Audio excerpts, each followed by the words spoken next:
Hi everyone, I'm very happy to be here.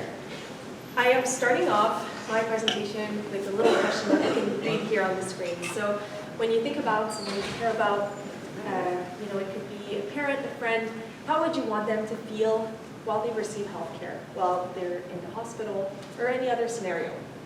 So to give a little bit more context, I am also a dietitian.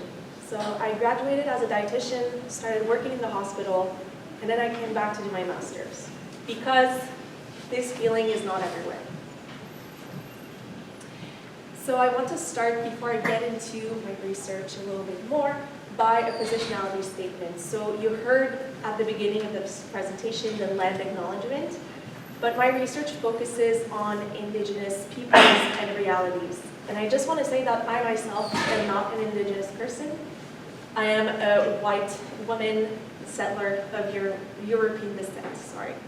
So it's important to mention, just to position myself towards what I'm studying.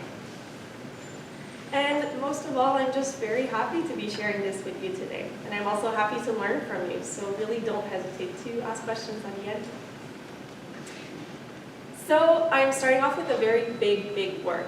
When you think about nutrition or dietitians, most likely you're going to visualize more of a healthcare setting, a biomedical setting. So my work focuses actually on colonialism, so it's a little bit more tied to the human sciences. When you hear this word, oftentimes you might think that it has to do with taking away someone else's land.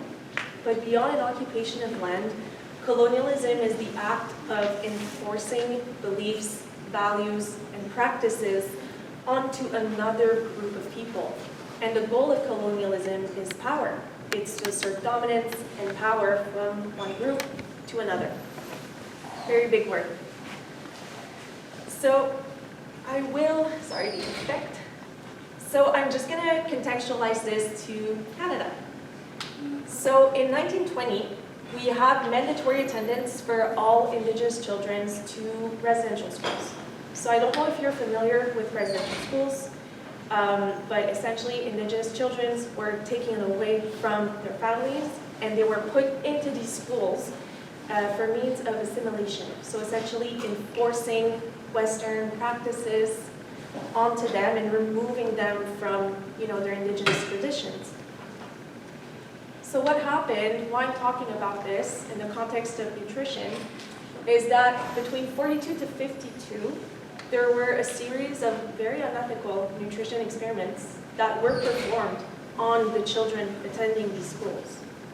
Consent was often not obtained, and a lot of these children were hungry and malnourished. It was really unethical.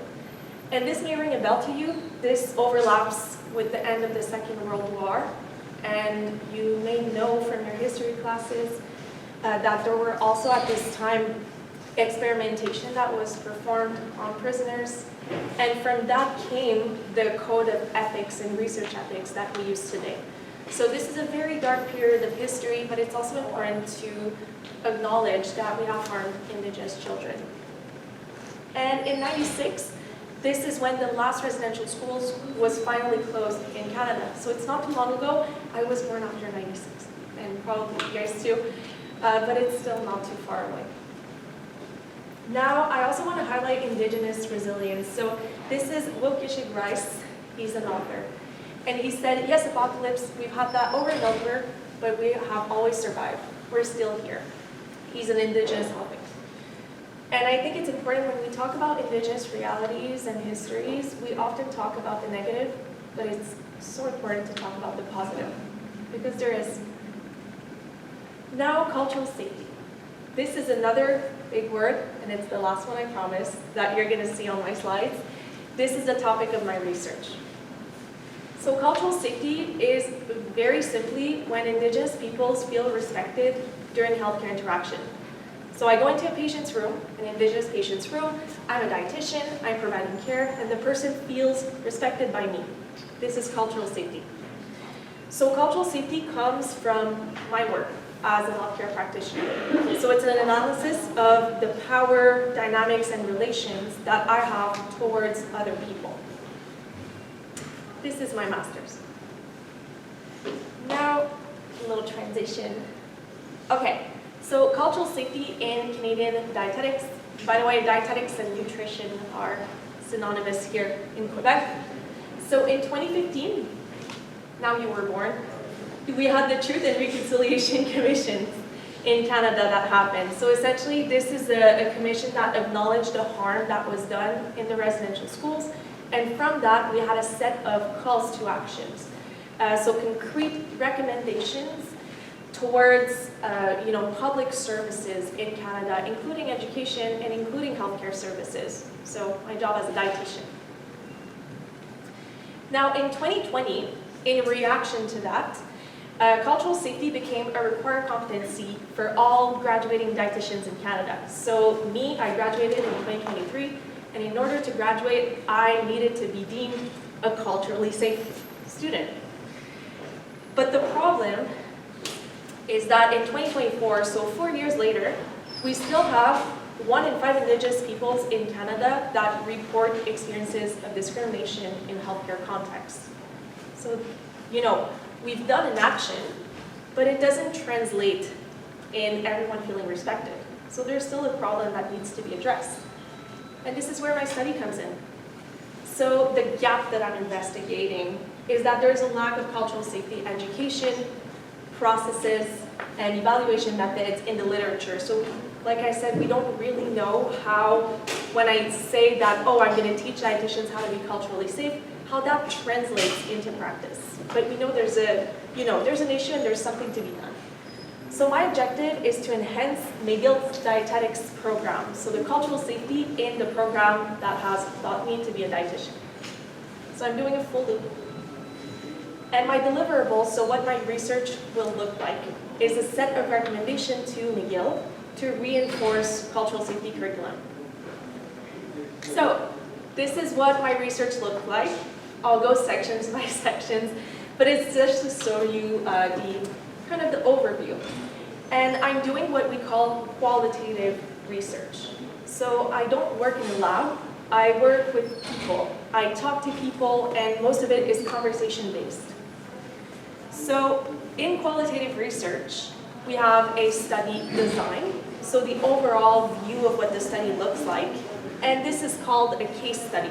So essentially, I'm just studying the dietetics curriculum at McGill. We also have data collection. How will I gather the information to answer my research question? So in my work, I have 3 methods of data collection. I'll go over them. And then I have analysis. So once I have this data, what do I do with it?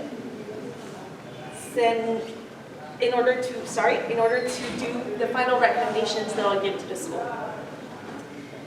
Now, I already mentioned the study design. I'm focusing specifically on the dietetics curriculum at McGill. And for my data collection methods, I'm starting with a document analysis. So you know the wonderful course outlines that you receive at the beginning of the semester that hopefully you read. I'm going to read them, all of them. It's going to be fun. In order to identify where in the classes, how is cultural safety taught, where do we teach it? So once I have mapped that information, I'll move over to a workshop. So I'll take all my former profs, who will be very happy to see me, and we'll do a workshop together. So I'll ask them how they envision incorporating more cultural safety into their curriculum, right? Because it's their tool. They're teaching it to students. And my last step will be interviews with what I call cultural safety experts. So I'll go in the world and I'll interview dietitians like me, but who work with Indigenous peoples. And I'll go just find people that have done this work in other sectors, because there's not really in dietetics and none in Canada. So I'll just complement the information that I received from the profs, and then I'll do what we call a thematic analysis. Essentially, I'll have a lot of text from everyone and a lot of opinions, and I'll just find common patterns. And these will inform my recommendations that I will give to the program. Now, research significance. This is why I do what I do. So, more cultural safety education in nutrition or dietetics leads to culturally safer care, hopefully, right, for Indigenous peoples. And this is going to improve their experiences when they're using the healthcare system. And it responds to the calls to actions. So it responds to calls to, amend our relationships with Indigenous peoples. And hopefully my goal is to inspire other programs. Dietetics, it's just one of so many healthcare professions. And I just want to inspire other programs, other universities to do the same type of work. So thank you so much.